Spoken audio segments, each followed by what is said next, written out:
Apa jadinya kalau kamu tiba-tiba bawa mie gacoan ke zaman Mesir kuno? Hari pertama, orang-orang Mesir bingung.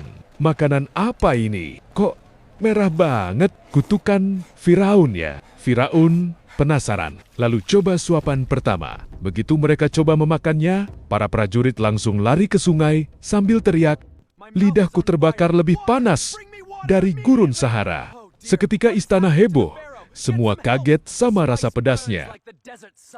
Para prajurit mulai ketagihan, mie jadi makanan kerajaan.